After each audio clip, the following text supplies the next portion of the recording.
જય માતાજી। આજે આપણે બનાવશું સફેદ તલનું કચોરિયું, જે શિયાળામાં એક વસાણું છે, ખાવાથી સારું, છોકરાઓને મોટા નાના મોટાને બધાને ખવાય। એના માટે આપણે વસ્તુ લીધી છે। આ 300 ગ્રામ તલ છે, 300 ગ્રામ ગોળ છે, આ બદામ છે, આ કાજુ છે, આ ગુંદ છે, અને આ તલનું તેલ લીધું છે આપણે, અને આ કોપરું છે। આટલી વસ્તુ તો આપણે બનાવીશું। આપણે આ મિક્સર જાળી લઈશું।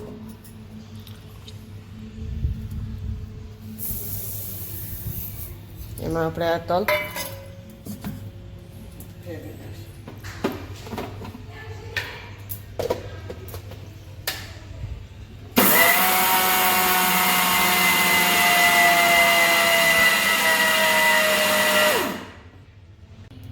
બે વાર કરશું આપણે।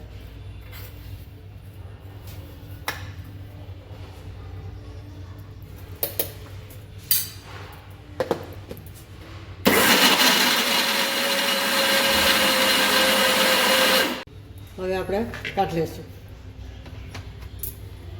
આપણે બીજા કાઢી લઈશું। એમાં ગોળ નાખી દઈશું।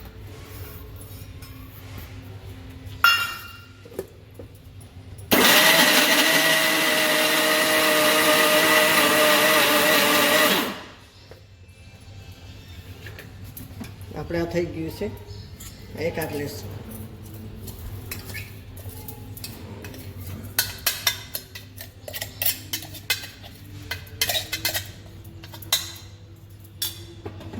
હવે આપણે ગેસ ચાલુ કરીશું।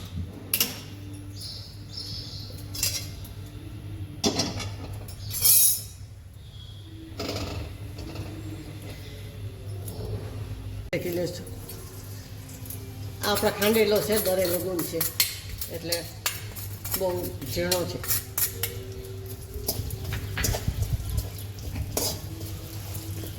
બે ચમચી ઘી લીધું છે।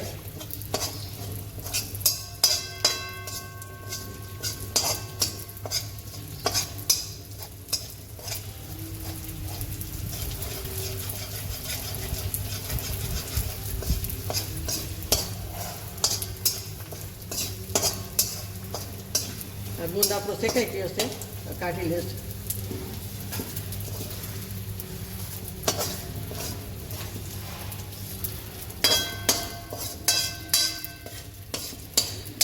હવે આપણે ગેસ થાળ નાખશું। આ ગરમ છે, એમાં જ આપણે કાજુ ને બદામ શેકી લઈશું। આટલા ઉપરથી નાખશું। આપણે ગેસ થાળ નાખ્યો છે, આ ગરમ હોય એમાં જ શેકાઈ જાય, બહુ શેકવાના નહીં આપણે।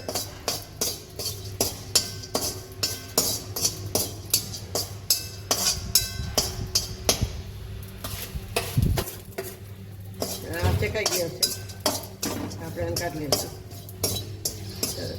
જરાક લાલ પડતા થાય એટલે કાઢી લેવાના। તમે જુઓ છો કે મારા રતાશ પરથી દેખાય છે।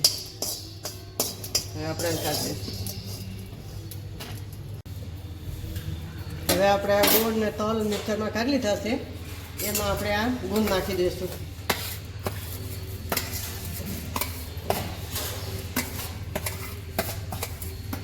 આ કાજુ બદામ છે, કઈ નાખી દઈશ।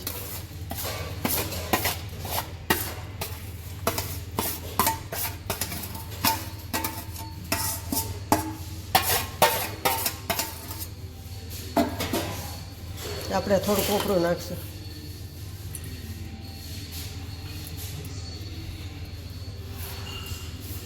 આ લીલા નારિયેળનું છે, સૂકું નાખવું હોય તો નાખાય, પણ આ લીલું લીધું છે। હવે આપણે હાથ વચ્ચે આ એકદમ મિક્સ કરીને સરખું કરી લઈશું।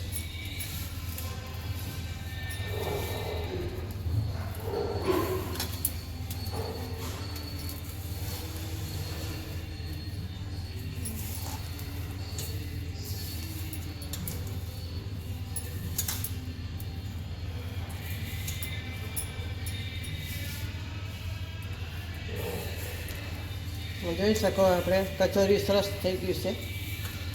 અને ગુંદ જાડો લ્યો તો ભાંગી નાખવાનો, ઝીણો લ્યો તો કંઈ ભાંગવાની જરૂર પડતી નથી। હવે આપણે એમાં તલનું તેલ નાખશું, થોડુંક ઉપર નાખશું।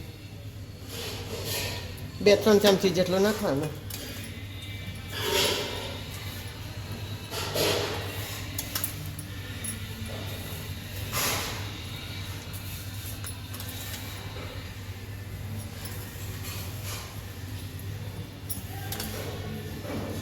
સરસ થઈ ગયું છે આપણે મસ્ત.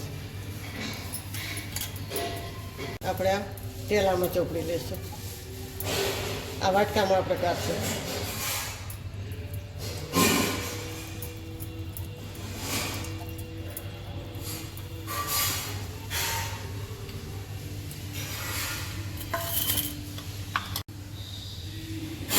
આપણે આમાં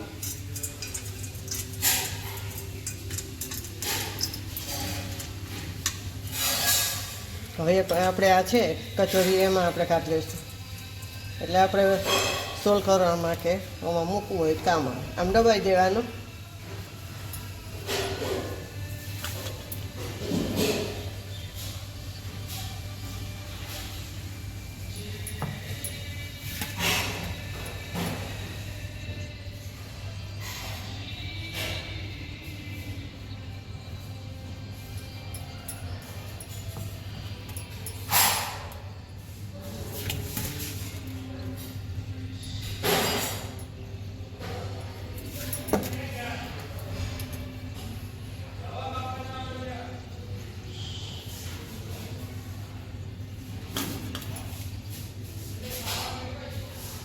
આપણે આ તલ સફેદ તલનું કચોરીયું તૈયાર છે. તો આપણે આમાં સોલ કરશું.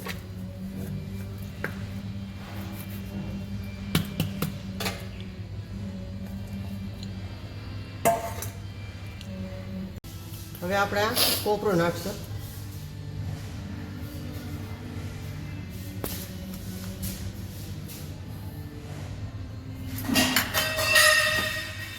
હવે આપણે આ તેલ નાખશું થોડુંક ઉપર. કચોરીયામાં તેલ તો થોડું દેખાવું જોઈએ.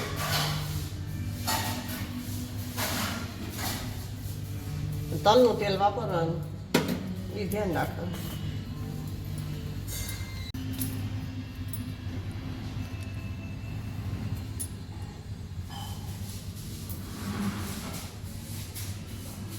જય માતાજી. આ કચોરી આપણું તૈયાર છે. તો લાઈક કરજો, શેર કરજો અને બે લાઇકન દબાવવાનું ના ભૂલતા. સરપ્રાઈઝ કરીને કહેજો કે કેવું લાગ્યું અને કમેન્ટમાં લખી જણાવજો તમે પણ કેવું કરો છો. જય માતાજી.